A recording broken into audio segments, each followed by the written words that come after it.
Ang walang kapantay na martial god, ikalawang aklat. Kabanata 31, pagpasok sa passageway. Tito Zijian, may divine daw ba sa loob? Hindi maintindihan ni Linfang. Hindi, walang divine daw, ngunit ito ay dapat na isang bagay na may kaugnayan sa divine daw, marahil isang makajos na imperial na sandata. Sagot ni Zijian. Sumimangot si Linfang at dahan-daang tumango. Tila talagang umiral ang makajos na mga sandata ng imperial. Maraming malalakas na cultivator dito, marahil para sa makajos na sandata ng imperial. Hindi sila dumating dahil sa Great Deployment Spell Competition. Linfang, susubukan naming buksan ang pulang ilaw pagkatapos. Kapag malabo sila, malamang may mga taong papasok. Sana ay makapasok ka at tulungan kaming malaman kung ano ang nasa loob. Sabi ni Patriarch Zijian kay Linfang. Nagulat si Linfang at nagtanong. Tito Zijian, hindi ka ba papasok? Napagkasundoan naming ipadala ang mga tao namin sa loob. Dahil mayroon kang anteng-anteng ng sword sect, ikaw ay isang elder ng sekta. Maaari kitang ipadala doon. Ikaw ay isang perpektong pagpipilian para doon. Sagot ni Zijian. Si Linfang ay hindi mayabang o mapagmataas, ngunit talagang gusto niyang pumasok sa loob at makita. Baka makikinabang siya dito. Alam ni Zijian na hindi tatanggi si Linfang. Kahit sino ay matutokso na makita kung ano ang nasa loob. Sa sandaling iyon, dalawang sinag ng liwanag ang bumungad sa kalangitan at dalawa pang tao ang lumitaw sa tuktok ng bundok. Si Zuan Yuanmo at ang kanyang disipulo, si Yuqi. Neutral na sabi ni Zijian. Napatingin si Linfang kina Zuan Yuanmo at Yuqi. Noong una, pupunta sana siya sa gitnang bahagi ng supranatural na rehiyon kasama si Zuan Yuanmo, ngunit nagbago ang plano dahil sa bagay na ito. Walang gustong umalis nang hindi alam kung ano iyon. Nang makita ni na Zuan Yuanmo at Yuqi si Linfang, lumipad sila at lumapag sa harap ng pares. Tumingin si Zuan Yuanmo kay Zijian, natigilan. Tanong niya. Nakalusot ka at naging low-level Holy Emperor. Labis na nagulat si Linfang nang marinig niya si Zuan Yuanmo. Tumingin din siya kay Patriarch Zijian. Naguguluhan din siya. Nakalusot si Zijian at naging low-level Holy Emperor. Ang sword sect ay magiging napakalakas. Gayunpaman, si Linfang ay hindi humanga kay Zuan Yuanmo, ni Zijian. Sila ay low-level Holy Emperors, kaya ano? Naintindihan pa lang nila ang level 2 daw, hindi iyon kakaiba. Fang, sa simula, dapat tayong pumunta sa gitnang bahagi ng supranatural na rehiyon ngayon, ngunit sa mga nangyayari, umaasa ako na maaari kang manatili dito ng ilang araw. Kapag binuksan natin ang Red Lights Passageway, sana ay makapasok ka bilang kinatawan ng mga disipulo ng God Sect. Sabi ni Zuan Yuanmo sa kanya. Tumiti ng pilit si Linfang at sinabi kay Zuan Yuanmo. Guro, nangako na ako kay Zijian. Hindi naman problema. Ikaw ay isang elder ng Sword Sect, ngunit isa ka ring disipulo ng God Sect. Sagot ni Zuan Yuanmo, natural na nakangiti. Nagulat si Zijian.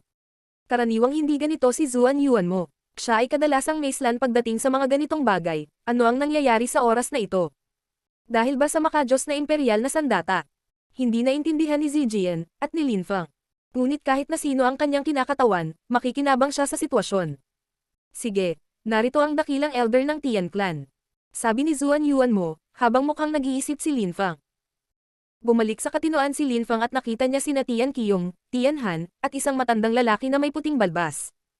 Para siyang gumagalaw na parang ulap. Tiningnan ni Linfang ang paraan ng paggalaw ng matanda. Pinaikit niya ang kanyang mga mata at na-visualize ito. Isang maputlang liwanag ang lumitaw sa paligid ni Linfang. Oras at bilis lumitaw ang daw sa paligid niya. Nagkatinginan sina Patriarch Zijian at Zuan Yuanmo, mukhang hindi makapaniwala. Tiningnan lang ni Linfang ang matandang lalaki ng Tian Clan, at naunawaan ang kanyang agility technique. Naiintindihan ni Linfang ang oras at bilis ng daw. Sa makatuwid, maaari siyang matuto mula sa elder ng Tian Clan sa pamamagitan ng pagmamahal. Hindi sapat para maabot ang kanyang daw sa ikalawang antas, ngunit marami siyang naintindihan sa pamamagitan lamang ng panonood. Kumbinsido si Linfang na itataas din niya ang dalawang uri ng daw sa ikalawang antas. Binuksan ni Linfang ang kanyang mga mata. Umiling sina Zuan Yuanmo at Zijian. Anong galing? Kaya niyang mag-aral sa ganoong sitwasyon. Isang hindi kapanipaniwalang cultivator. Mapanganib na maging kalaban ng gayong mga tao. Sa makatuwid, ang dalawang lalaki ay nagkaroon na ng kani-kanyang ideya. Hindi sila pinansin ni Linfang.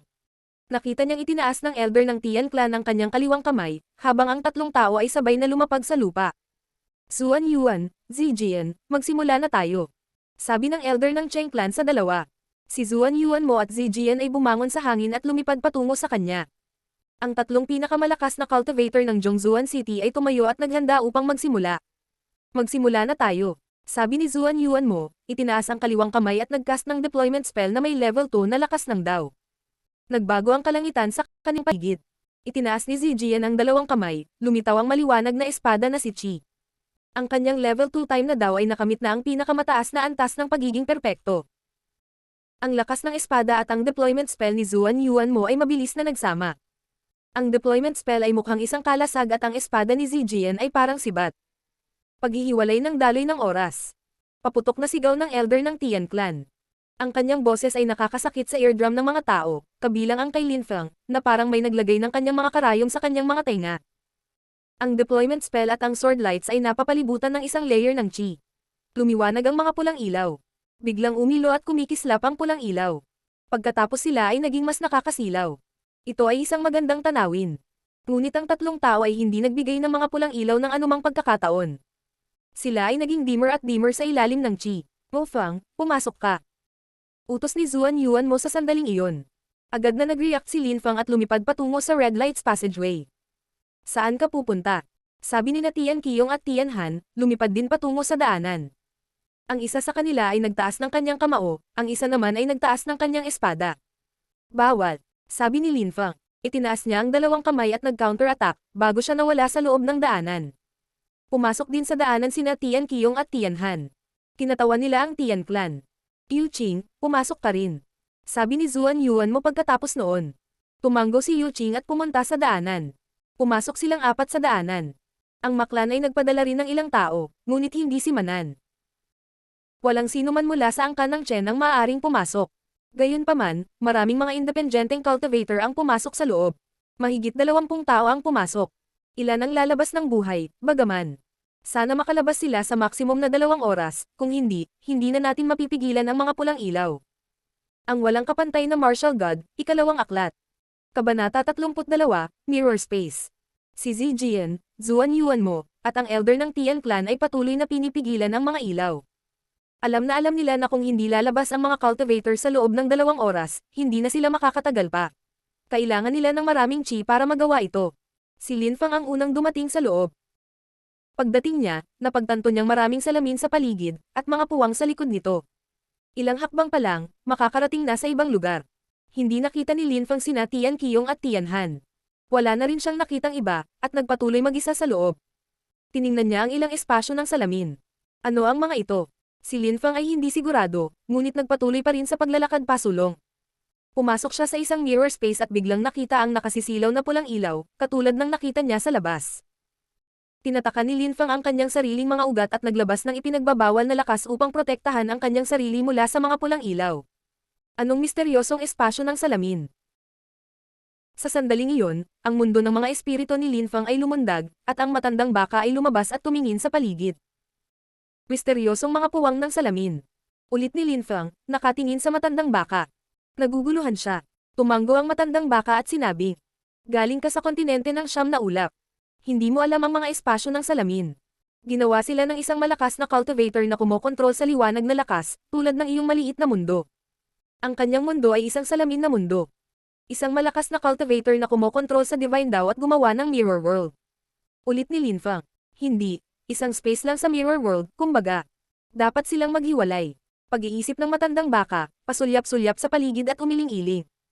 Naiintindihan ni Linfeng. Ito ay isa sa mga puwang ng mundo ng salamin. Nag-iwan ba ang malakas na cultivator ng anumang kayamanan dito? Master Ox, nakakita ka na ba ng isang malakas na cultivator na kumokontrol sa Divine Dao? Tanong ni Linfeng. Na-curious siya. Umiling ang matandang baka at tapat na sumagot. Wala pa akong nakitang isa. Sa palagay ko ay hindi pa nakita ng aking guro. Sa tingin ko napakatagal na panahon na ang lumipas mula nang lumitaw ang isang malakas na cultivator na nakakaunawa sa Divine Dao. Nakikita ko, sabi ni Linfeng. Masaya siyang kasama ang matandang baka. Para siyang encyclopedia. Kung siya ay nasa Earth, siya ay magiging kasing alam ng Wikipedia. Napabuntong hininga si Linfeng. Talagang namiss niya ang Earth, at kumbinsido na kailangang may paraan upang pumunta doon. Dahil maaari siyang maglakbay sa kontinente ng mga Diyos mula sa kontinente ng Siyam na ulap, kailangang mayroong paraan upang maabot ang lupa. Master Ox, sinabi nila na posibleng may makadiyos na imperial na sandata dito, may nararamdaman ka ba? Tanong ni Linfeng. Humagalpak ng tawa ang matandang baka. Hindi maintindihan ni Linfeng. Bakit tumatawa ang matandang baka? Itinuro ng matandang baka ang mga salamin at tumawa. Iyan ay makajos na mga sandata ng imperial. Ikaw ay nasa loob ng makajos na imperial na sandata ngayon din. Tumingin muli si Linfang sa paligid. Ang salamin sa kalawakan ay mga makajos na imperial na sandata. Paano naging posible iyon? Ito ay isang walang laman na mundo, paano siya nasa loob ng makajos na imperial na sandata? Napansin ng matandang baka na mukhang naguguluhan si Linfang. Bata, sa antas na ito, ang mga armas ay hindi na solidong bagay. Hindi sila nakikita. Ang mabituing kalangitan ay maaaring maging isang makajos na imperial na sandata. Walang kakaiba dito. Ang aking daigdig ng mga espiritu ay isang makajos na imperial na sandata. Tanong ni Linfang. Umiling ang matandang baka at ngumiti ng mapanukso. Paano ito naging posible? Hindi ka pa high-level Holy Emperor. Paano ka makakagawa ng makajos na imperial na sandata? Naiintindihan ni Linfang. Tanging ang mga nakalusot sa high-level Holy Emperor layer ang makakagawa ng makajos na imperial na sandata sa anyo ng mga mundo.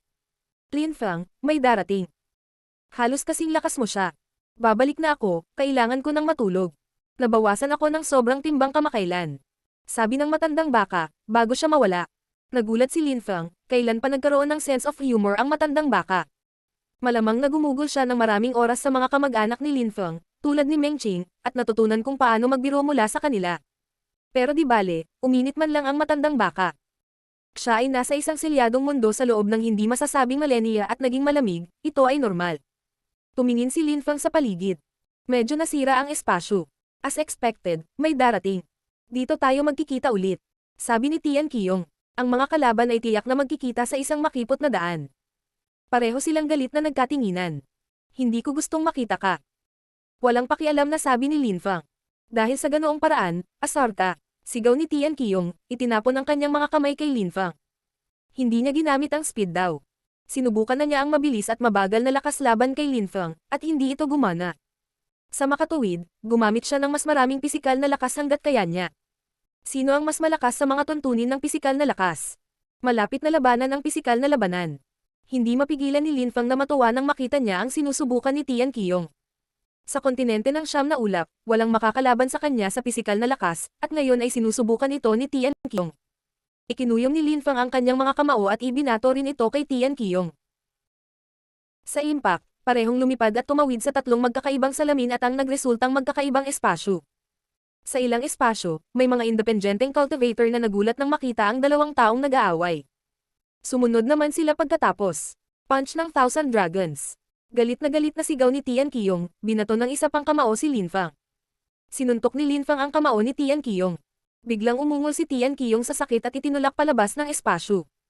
Sinundan siya ni Linfang sa kabilang espasyo. Mas marami pa siyang nakitang tao doon. Ang iba ay tila mga independenteng cultivator. Ang ilan sa kanila ay half-holy emperors. Siyempre, hindi sila taga Zhongzuan City, narinig nila ang tungkol sa lugar na ito at pinuntahan nila ito. Linfang, hindi ko akalain na magiging ganoon kalakas ka rin sa malapitang labanan. Sabi ni Tian Qiyong. Walang sinabi si Linfang, at tumingin lang sa kanya ng nanunuya. Sigurado akong magkikita pa tayo. Si Tian Qiyong ay hindi gustong manatili sa paligid ni Linfang ng masyadong mahaba. Napakaraming puwang upang tuklasin dito. Ayaw niyang sayangin ang lahat ng oras sa pakikipaglaban, at dahil hindi siya mabilis manalo, sumukura. Hindi rin siya pinilit ni Linfang na lumaban, at hindi siya hinabol. Panahon na upang maghanap ng mga makasaysayang labi. Lumipat si Linfang mula sa kalawakan patungo sa kalawakan, ilang beses niyang nakita si Tian Han, ngunit tumatakas siya sa tuwing nakikita niya si Linfang. Natagpuan siya ni Linfang na katawa-tawa. Noong si Linfang ay hindi pa half-holy emperor, patuloy siyang pinupukaw ni Tian Han, at ngayon ay nagtatago siya sa kanya. Ito ay tunay na nakakaaliw. Hindi nagtagal ay dumating si Linfang sa isang hindi kilalang espasyo. Nang tumawid si Linfang sa salamin, tumaas ang kanyang panloob na lakas. Ano yan? Ang walang kapantay na martial god, ikalawang aklat. Kabanata 33, mga crystal lens. Ang lugar na iyon ay mas malaki kaysa sa iba, na may maliwanag na pulang ilaw. Sa ilalim ng kanyang mga paa ay mga transparent na kristal na lente na maaaring tumagos ang mga pulang ilaw. Lumapit si Linfang sa mga lente. Ang kanyang panloob na lakas ay nagsimulang kumulo at tumaas. Ang init sa pakiramdam, para siyang may bulkan sa loob. Nagmadali siyang naglabas ng ipinagbabawal na lakas para ihiwalay ang sarili sa mga pulang ilaw at magpalamig. Ang mga lente na ito ay dapat na angkor ng espasyo. Ano ang mangyayari kung kinuha ko sila? Bulong niya. Naglabas siya ng ipinagbabawal na lakas sa kanyang kamay at naghanda na kumuha ng ilang kristal na lente. Sa sandaling iyon, naramdaman ni Linfang ang malakas na hangin sa likuran niya. Umikot siya at inilabas ang kanyang kamao. Puwap, puwap. Nakita ni Linfang si Tianhan, na sinubukang salakayin siya ng sorpresa. Namilog ang mga mata ni Tianhan at napabugas siya ng hangin, palabas ng espasyong iyon. Nawala siya sa salamin. Si Linfang ay mukhang malungkot. Tianhan, hindi kita pinatay at sinusubukan mo akong galitin. Mukhang galit si Linfang at sumigaw sa salamin. Ngunit si Tianhan ay nawala na. Walang hiya ang mga taong tulad ni Tianhan. Nang siya ay mas malakas kaysa kay Linfang, siya ay mayabang at binubuli siya. Ngayon si Linfang ay isang half-holy emperor at maaaring iniwasan siya ni Tianhan o bigla siyang inatake. Kaya, subukan muna nating kumuha ng mga kristal na lente, naisip ni Linfang, huminga ng malalim. Lumapit siya sa lens at kumuha ng isa. Walang nangyari sa paligid niya. Pwede na akong umalis. Inalis ni Linfang ang crystal lens at lumipad patungo sa exit. Halos 2 oras na rin ang lumipas. Marami ng tao ang lumabas, kasama sina Tian Qiyong, Tianhan, at ilang independenteng cultivator. Si Linfang ay isa sa mga taong hindi pa lumalabas. Si Patriarch Zijian at Zuan Yuanmo ay nag-aalala at nakatingin sa labasan. Sa sandaling iyon, lumabas si Linfang at bumangon sa hangin. Bata, nag-aalala kami hanggang sa mamatay.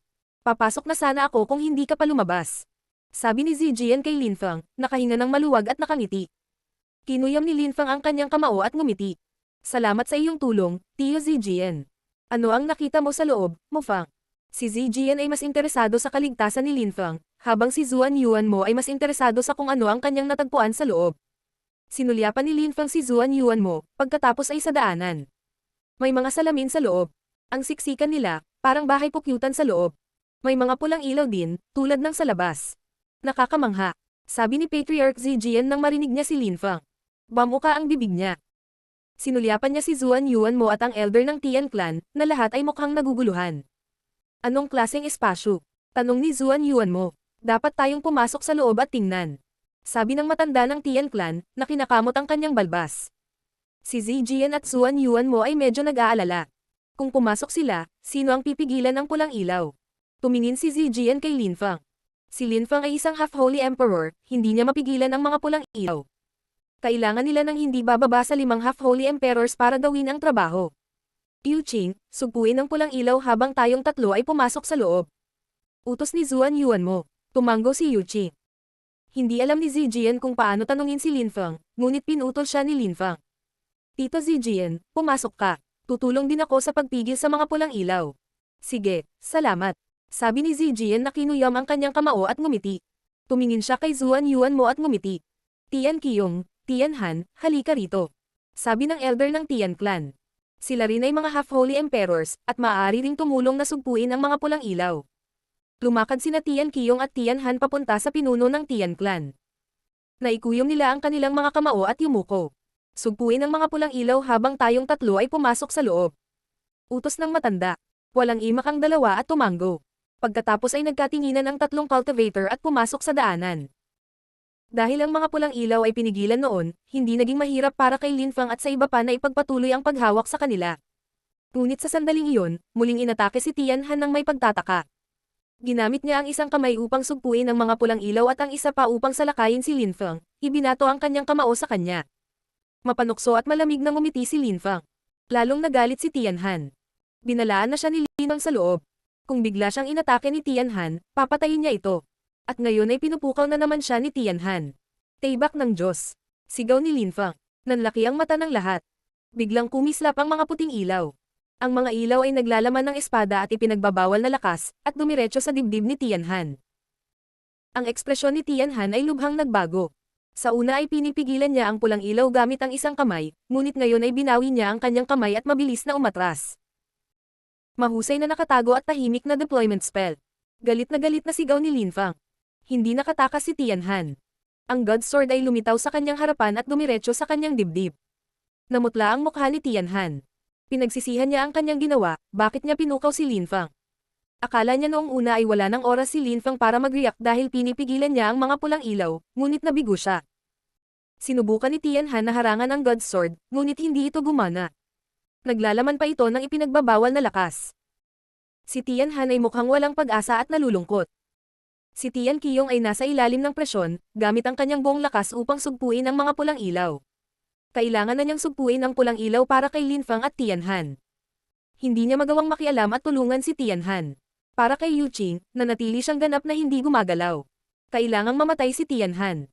Galit na galit si Linfang, pinakawalan niya ang kanyang God Sword at umungal. Binilisan niya, at ang kanyang espada ay tumagos sa dibdib ni Tianhan.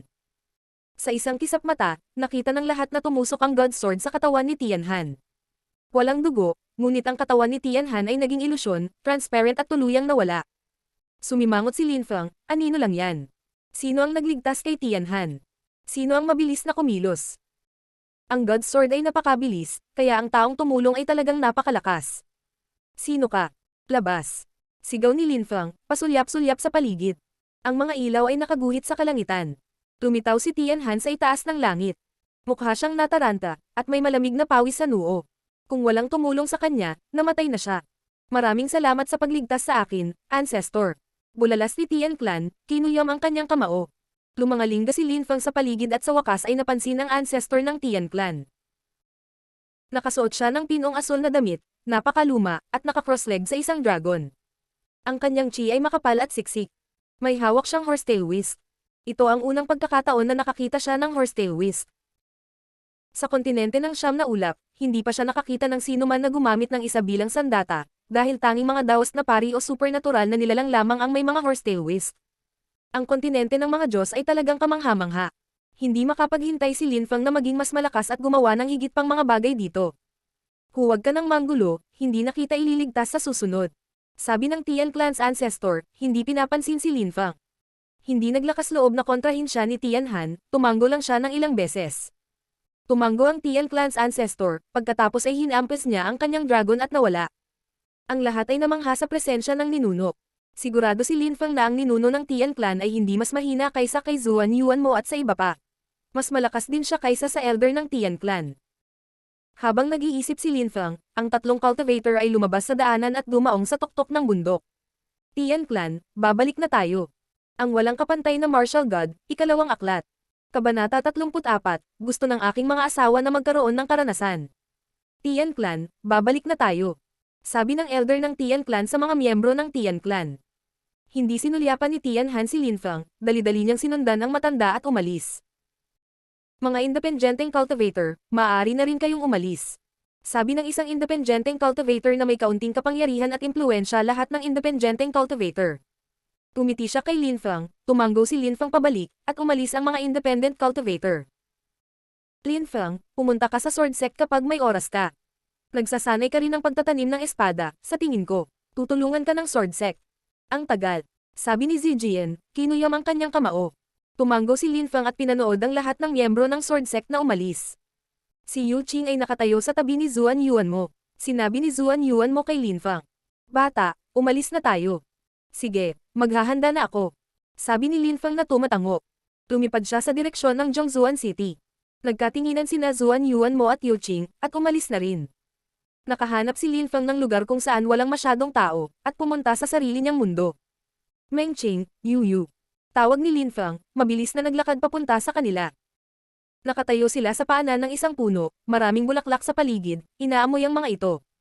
Nang makita ni Mengqing si Linfang, malumanay itong ngumiti sa kanya. Tang Yu, hindi mo siya pinansin. Ano ang nangyayari? Tanong ni Linfang. Napansin niyang hindi maganda ang itsura ng dalawang babae. Tumiti si Mengqing nang walang pakialam at umiling. Wala siyang sinabi. Hinawakan niya ang kamay niya at tinitigan siya ng buong pagmamahal. Tang Yuyo, at pagkatapos ay sumigaw ng galit. Araw-araw kaming nandito, naiinip kami. Gusto naming lumabas at makakuha ng ilang karanasan din. Pero delikado sa labas. Sabi ni Linfang nang marinig niya ang Tang Yuyo. Agad niyang naintindihan kung ano ang mali. Napakaraming half-holy emperor sa labas, napakadelikado. Paano sila makakalap ng karanasan? Sila ay mga high-level saints lamang. Nag-aalala si Linfang at gustong panatilihing kontrolado ang lahat. Hindi niya sila binigyan ng pagkakataong magsanay at mangalap ng karanasan. Gusto lang niyang protektahan ang mga ito, ngunit hindi niya tinanong kung ano ang iniisip nila. Ang layunin ng isang cultivator sa buhay ay paglilinang, at kung may isang taong nagpoprotekta sa kanila sa lahat ng oras, kung gayon sila ay nagiging mahina at mahina kumpara sa mga tao sa kanilang paligid. Linfang, hayaan ang iyong mga asawa na maglakbay at maging mas malakas. Sabi ni Linhai, na lumabas mula sa isang patio. Lubhang nag-aalala si Linfang. Paano siya nabibigyan ng payo ng sarili niyang ama? Wala nang oras si Lin Feng para magsalita, nagpatuloy si Lin Hai sa pagsasalita. Lin Feng, kung patuloy mo silang pinoprotektahan ng ganoon, makakasama ito para sa kanila. Isa ka ng half-holy emperor ngayon. High-level holy kings pa rin sila. Sa tingin mo ito ay patas. Hindi kayang kontrahin ni Lin Feng ang kanyang ama. Naintindihan din niya. Tumingin siya sa dalawang babae at huminga ng malalim. Kung patuloy silang pinoprotektahan ni Lin Feng, ang pagkakaiba ng lakas sa pagitan niya at ng kanyang mga asawa ay magiging mas malaki at mas malaki. Hindi lang half-holy emperors ang nasa supranatural region, mayroon ding high-level holy kings. Hanggat hindi sila nakakasakit ng mga tao, walang mga aksidente. Palagi siyang kinakabahan. Nais niyang protektahan ang kanyang mga asawa, ngunit nakalimutan niyang mga nilalang din sila. Nagkaroon din sila ng kanikanyang pag-iisip at gusto rin nilang umunlad sa landas ng paglilinang. Bumuntong hininga si Lin Feng at pinanood ang mga mata ni Meng Qing na kumikislap. Pareho ang hitsura ni Tang Yuyu, para silang mga bata na makakatanggap ng hindi kapani-paniwalang regalo. Sige, pumunta ka at mang-alap ng karanasan. Kung may mangyari man, matutulungan kita. Baka makalusot ka, sabi ni Lin Feng. Masayang ngumiti sina Meng Qing at Tang Yuyu. Si Meng Qing ay napakalakas, siya ay si Zhu Linglong, siya ay may king type na katawan ng Snow Clan. Kailangan niyang maging mas malakas. Naisip din ni Lin Feng sina Duan Xinye at Qiu Yuzin. Medyo malakas din sila. Nasa kanya ang kanilang mga jade talismans, at kung masira ang mga ito, alam niyang kailangan niya itong tulungan. Meng Qing at Tang Yu, kailangan mo ring maging mas malakas. Wala nang pakialam si Liu Fei sa paglilinang. Gusto niyang manatili sa mga magulang ni Lin Feng at manatili sa tabi ng puntod ng kanyang ama. Meng Qing, Yu, lumabas tayo. Sabi ni Lin Feng, hinawakan ang maliliit nilang kamay. Tumalikod silang tatlo at nawala doon. Pinanood ni Lin Hai ang kanyang anak na lalaki at ang kanyang dalawang manugang na babae na umalis. Malungkot siya. Sanay na siyang kasama ang mga asawa ng kanyang anak. Bata pa silang lahat. Kailangan din nilang mabuhay. Hindi sila maaaring manatili sa looban magpakailanman. Inilabas sila ni Lin Feng, walang tao sa paligid. Meng Qing, itago mo ang iyong mukha, kung hindi ay magkakaroon ka ng maraming problema. Sabi ni Tang Yuyu sa kanya. Sumang-ayon si Lin Feng. Masyadong maganda si Meng Qing. Kung maglilibot siya, maraming babae ang may inggit at maraming lalaki ang susubok ng kung ano-ano. Ang pagtatago sa kanyang tunay na mukha ay ang pinakamagandang bagay na magagawa niya. Tumanggo si Meng Qing. Naglabas siya ng belo, hinawakan ito ni Lin Feng at inilagay sa kanyang mukha. Ngunit kahit na ganoon, sa kanyang figure at chi, makikita ng mga tao na siya ay maganda. Masyadong maganda si Meng Qing, at maaari itong maging problema kung minsan. Walang makakalaban sa kanya sa kandaan. Tang Yuyu, ngunit sa tabi ni Meng Qing, parang hindi siya ganoon. Tara na, punta tayo sa municipal area. Aalis na tayo papunta sa gitnang bahagi ng supranatural na rehiyon. Sabi ni Lin Feng sa kanila, matiig ang nakangiti. Magkahawak kamay ang dalawang babae at lumipad palayo. Sumunod naman si Lin Feng. Marami ng tao sa harap ng municipal buildings. Naroon si Zuan Yuanmo at ang kanyang disipulong si Yu Qing, kasama ang pinuno ng Tian Clan, si Tian Ao, gayon din sina Tian Qiyong at Tian Han. Nandoon si Tian Han para protektahan si Tian Qiyong habang nasa biyahe. Naroon din ang pinuno ng Maklan. Si Prinsipe Nan ay nakaupo pa rin sa kanyang sedan na upuan, buhat-buhat ng apat na babae, may hawak pa ring pamaypay. Nagbago ang kanyang chi. Unang naramdaman ni Tian Qiyong, si Prinsipe Nan ay nakalusot at naging half-holy emperor. No wonder ilang araw na siyang hindi nagpakita. Nagpractice siya, parang, ang pagpasok sa half-holy emperor layer ay hindi mahirap para sa isang tulad ni Prince Nan. Ginugol ng mga miyembro ng angkan ang lahat ng kanilang mga mapagkukunan sa mga taong katulad niya. Tanging ang mga independenteng cultivator tulad ni Lin Feng ang kailangang umasa sa kanilang sarili upang maging mas malakas. Iyon ang dahilan kung bakit napakalakas ng isang tulad ni Lin Feng, dahil kailangan niyang umasa sa kanyang sarili upang maging mas malakas. Ang Cheng Clan ay hindi nagpadala ng sinuman, ngunit dumating si Luozi. Siya ay pinatalsik na sa Cheng Clan at sumali na sa Maklan. Ngayon, siya ay nasa panig ni Prinsipe Nan. Maaari na siyang ituring na lingkod ni Prinsipe Nan. Si Lin Feng at ang dalawang babae ay lumapag sa entablado. Napatingin ang lahat kay Lin Feng. Nasilaw siya noong Great Deployment Spell Competition. Kahit pumangalawa na siya, nakakamangha pa rin dahil hindi inaasahan ng mga tao na ganoon kataas ang rank niya. Maraming tao ang tumingin kina Meng Qing at Tang Yuyu. Ang mga figure ng mga kababaihan ay hindi kapani-paniwala. Kailangan nilang maging hindi kapani-paniwalang maganda. Walang nang ahas na pukawin sila, dahil si Lin Feng ay isang half-holy emperor. Maari pa niyang apihin si Tian Qiyong, kaya may magagawa ba sila? Alam ng mga taong iyon na hindi nila kayang makipagkompetensya kay Lin Feng, at ang isa sa kanila sa una ay hindi alam at napunta sa isang miserableng sitwasyon. Luozi, Mo Fang, sino ang mga babaeng nasa likod mo? Ay, alam ko. No wonder tumanggi kang magpakasal sa babae ng Cheng Clan, may mga asawa ka na. Makikita ba natin ang magaganda nilang mukha? Ang walang kapantay na martial god, ikalawang aklat. Kabanata 35, Pagpatay kay Luozi. Lumapit si Luozi kay Linfang at sinabi iyon ng nakangiti, na parang hindi sila nagkaroon ng tensyon at hindi siya natatakot kay Linfang. Pinaikit ni Linfang ang kanyang mga mata at tumingin kay Luozi. Pinagpatuloy siya ng tanga na ito. Hindi na ba siya titigil? Nakita ni Luozi na galit na nakatitig sa kanya si Linfang. Kumalabog ang kanyang puso. Si Linfang ay isang half-holy emperor. Kaya niyang durugan ito ng isang suntok. Ngunit gusto pa rin niyang magdulot ng gulo, kaya naglakas loob siyang pukawin si Linfang. Nagsusugal siya. Hinangaan ni Linfang si Luozi sa kanyang katapangan. Para lang ipahiya siya at magkagulo, nang ahas siyang ipagsapalaran ang kanyang buhay. Ano ang mali, kapatid na Mo Fang? Bakit wala kang sinasabi? Sa tingin mo hindi kami qualified na makita kung gaano kaganda ang mga asawa mo.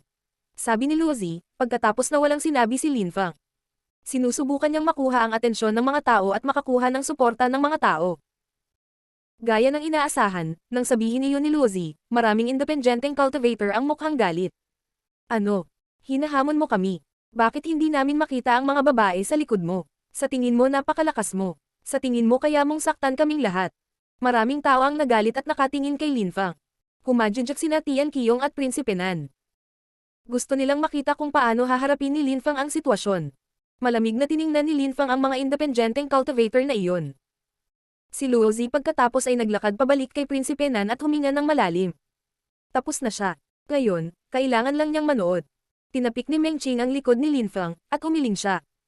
Ayaw niyang gumawa siya ng walang ingat na aksyon. Inangat ni Linfang ang kanyang ulo at tiningnan ang lahat ng independenteng cultivator, galit silang tumingin sa kanya. Ang mga gustong makita ang mukha ng aking mga asawa ay maaaring humakbang pasulong. Gusto ko siyang makita. Sabi ng isang lalaking nakasuot ng balabal na gawa sa balat ng hayop.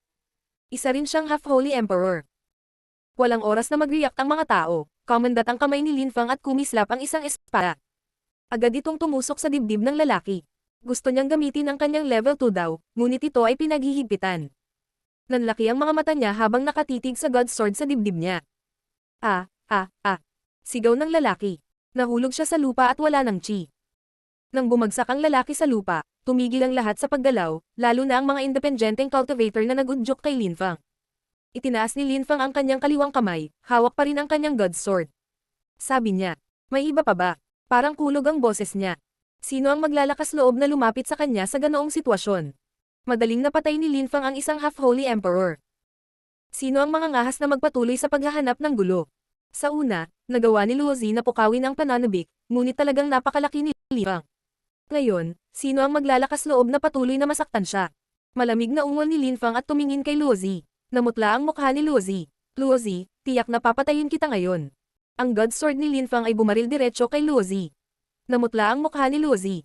Napatay ni Linfang ang isang half-holy emperor sa isang sword strike, kaya madali niyang napatay ang isang high-level holy king tulad ni Luozi. Tumingin si Luozi kay Prinsipe Nan, umaasang tutulong siya. Kumunat ang noo ni Prince Nan at malamig na ungol. Itinapon niya ang kanyang pamaypay. Naalala ni Linfang ang kanyang God's Sword. Naalala rin ni Prince Nan ang kanyang tagahanga. Mo Fang, si Luozi na ngayon ang aking katuwang. Ang pagpatay sa kanya ay hindi magiging respeto sa akin. Sabi ni Prinsipe Nan.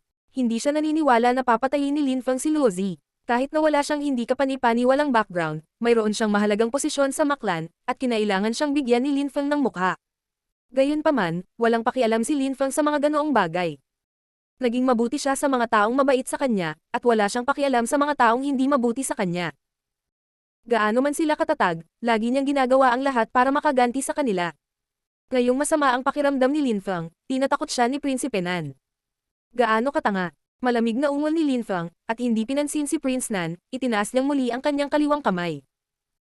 Ang espada ng kanyang Diyos ay gumalaw sa kalangitan at mabilis na lumipat patungo kay Luozi. Tumalsik ang dugo habang pinugutan niya ng ulo si Luozi. Ang kanyang katawan ay mahinang bumagsak sa lupa, ang kanyang dugo ay nag-spray sa sedan na upuan ni Prince Nan. Pinatay ko siya, ano ang balak mong gawin ngayon? Casual na sabi ni Linfang, na inalala ang kanyang God's Sword. Malaki ang pagbabago sa ekspresyon ni Prince Nan. Naikuyom niya ang kanyang mga kamao at pinatong iyon sa kanyang sedan na upuan. Sumabog ito, at ang apat na babae ay natambal lahat sa lupa.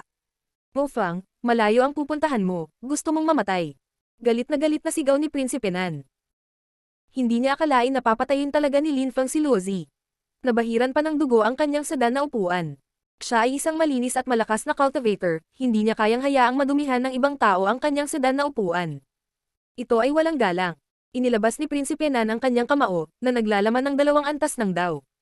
Pinalibutan ng level 2 daw ni Prince Nan si Linfang. Siya ay mas mabilis kaysa kay Tian Qiyong. Inilabas din ni Linfang ang kanyang kamao. Naglalaman ito ng ipinagbabawal na lakas. Ang ipinagbabawal na lakas ay isang napakalakas na uri ng lakas, at may kalamangan sa karamihan ng mga uri ng daw. Ang ipinagbabawal na lakas at ang antas ng 2 lakas ay nagbanggaan. Nayanig ang buong paligid, at sumabog ang entablado. Lahat ay itinulak palayo, mas mahihinang tao ang bumagsak sa lupa, mas malakas ang lumilipad pataas. Si Zuan Yuanmo at Yu Qing ay bumangon sa himpapawid at pinanood ang laban ni Linfang at Prinsipe Nan. Yu Qing, pigilan mo sila. Sabi ni Zuan Yuanmo. Tumanggo si Yu Qing. Iginala niya ang kanyang manggas at lumitaw sa pagitan ni Linfang at Prinsipe Nan. Itinaas ni Yu Qing ang kanyang mga kamay at pinigilan ang mga ito. Lumipat ang suntok ni Linfang patungo sa kanya. Lumapit din ang sipa ni Prince Nan. Si Yu Qing ay nanatiling nakatutok. Hindi nagbago ang ekspresyon niya. Naglabas siya ng maraming lakas para harangin ang kapangyarihan ni Linfang at Prinsipe Nan. Galit na sigaw ni Linfang habang naglalabas siya ng ipinagbabawal na lakas. Siya ay itinulak pabalik, habang si Prinsipe Nan ay nahulog mula sa langit papunta sa lupa. Lahat ay namangha. Si Prince Nan, na kinokontrol ang level 2 daw, ay marahas na itinulak palayo ni Yu Qing. Ang daw ni Yu Qing ay nasa level 2 din, ngunit naiintindihan niya ang 2 uri ng level 2 daw. Pinatunayan nito kung gaano siya katatag. Tinitigan ni Linfang si Yu Qing. Kinokontrol niya ang 2 uri ng level 2 daw.